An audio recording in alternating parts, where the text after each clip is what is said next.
Basketball isn't easy. All my life, I've been striving to make myself better. It's a full-time commitment. To be the best, you have to work the hardest. You have to chase what seems impossible over and over and over again. Because giving up is not an option. And when you feel like you've reached your limit, it's only the beginning. That's when it's time to dig deep, to find the courage to push some more. Because if you got the drive, the discipline, and the resolve to do what it takes to make yourself great, then the rewards are endless.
Damon Bruce here, and welcome to the NBA on 2K Sports, a Sunday broadcast of the NBA. It's the Detroit Pistons going up against the San Antonio Spurs.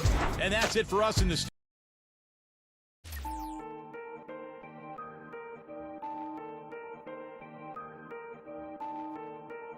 Start it.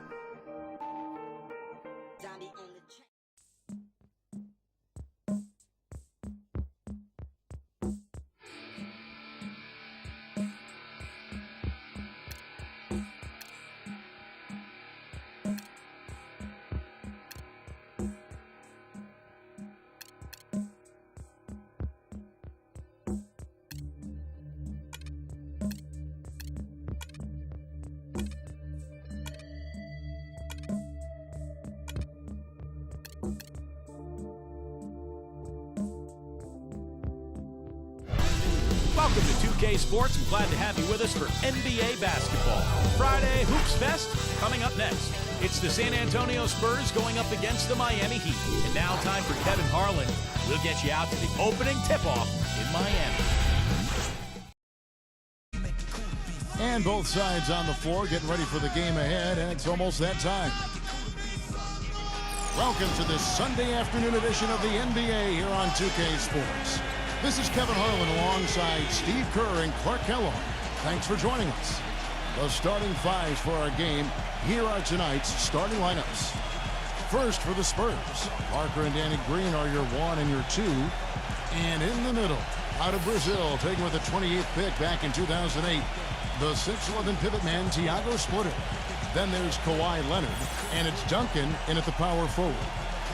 And for Miami, Chalmers and D-Wade are the guards. And playing at the 5, the always versatile 6'11 star big man, able to score inside and out, Chris Bosh. And it's LeBron James, and it's Haslam in at the 4 spot. And it's going to be San Antonio off the tip. And the foul on Dwayne Wade. That is his first foul of the game. That's a quick foul to pick up here in the opening quarter.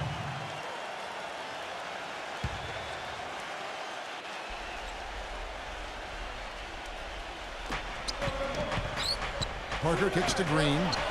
Nice ball movement by San Antonio. Splitter, that's good. You know, it's always nice to get the easy look inside for your first points of the game. I agree. It settles a team down offensively, and you establish success in the post. That forces the defense to make some adjustments.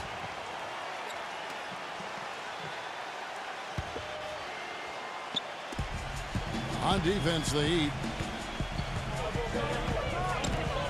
Back to Leonard. Duncan down low. He's guarded by Haslam. Gets the bucket. Duncan's got his first points of the game. He was the first one to react to that miss. Excellent anticipation on his part. A hustle play on the putback by him. Chalmers passes to LeBron. Left side Bosch.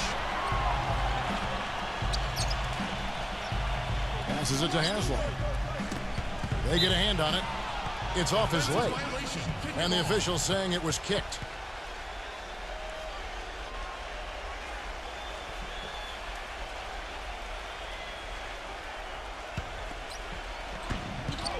San Antonio on defense.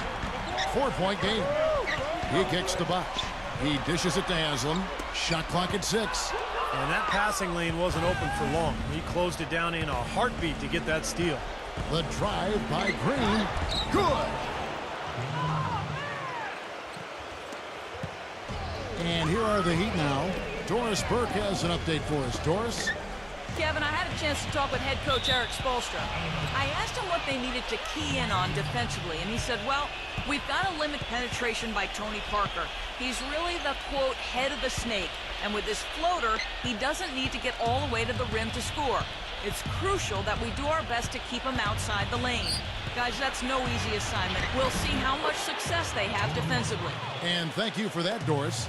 You know, Heat head coach Eric Spoelstra worked his way up from the very bottom in that organization. I mean, he got his start as a video coordinator, and through years of hard work and dedication has really become an outstanding coach. Bosch kicks to LeBron. Chalmers. Wade dishes to Bosch. 5 to shoot. Wade, he's covered by Leonard. It's stolen. And a fast break now for the Spurs. And Parker gets it to go. The assist by Leonard. And back to Coach Eric Spoelstra as a guy who got his start as a video coordinator, picking the game apart. Steve, he's very comfortable with the new advanced stat movement, analytics in the NBA. Yeah, and I've had a chance to speak with him quite a bit. He says that the way they use advanced stats is just as a conversation piece in the coaching room. Their analytics department will bring them various information, and it will force them to ask questions, which is very healthy for a coaching staff to do.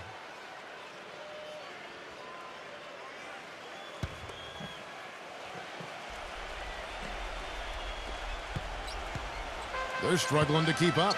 Now we'll see if they can turn things around on this trip. They can't continue to come up empty. And out of bounds as the Spurs gain possession.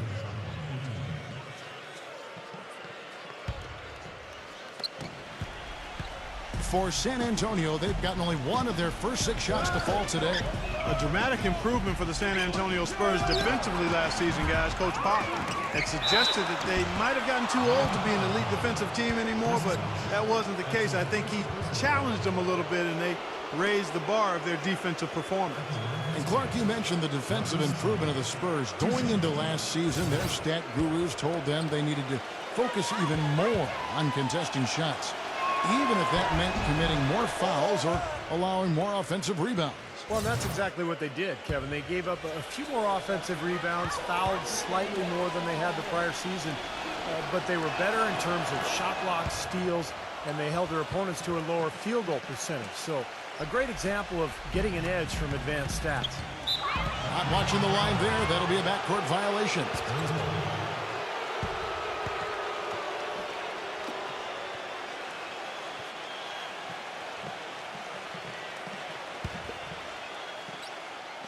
And just under 2.5 minutes elapsed here in the first. Parker passes to Green. Releases. And misses it off the right side of the rim.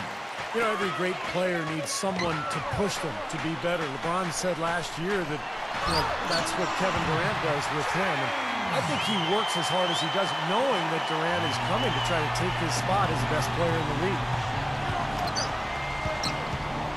And Parker, here we go. Dishes to Duncan. And it's good in the assist by Parker. Huge advantage for them already. And as well as they've played at both ends so far, this lead might continue to grow. The Heat trail by 12. And going back to LeBron for the time being, he's solidified Clark his standing I think everyone would agree, is the best player in the NBA. Well, how about 4 league MVP trophies to his credit? One of only 5 players in league history to win that many. One of only a few players to be both MVP of the league and MVP of the finals in the same year. Wow. So, enough said. Just under 3.5 minutes gone here in the first quarter. Back to Wade. Good ball movement here by the Heat. The feed now to Haslam. Inside to Bosh. Parker with it. Right side Leonard. For 3. Good. Leonard's got himself going with the triple, his first basket of the game. And let's get your take, guys, on the hustle stats for the Spurs.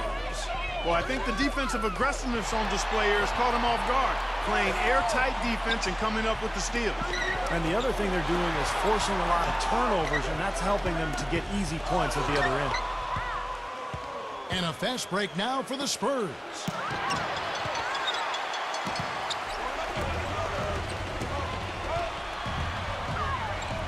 Here's Bosh. So the whistle blows on the shot, and 2 free throws for the contact right there. You know, Miami went to that smaller lineup last season, and a big change in that was having Chris Bosh move over to the 5 spot. Not his natural position, but I thought he held his own both offensively and defensively playing in the middle.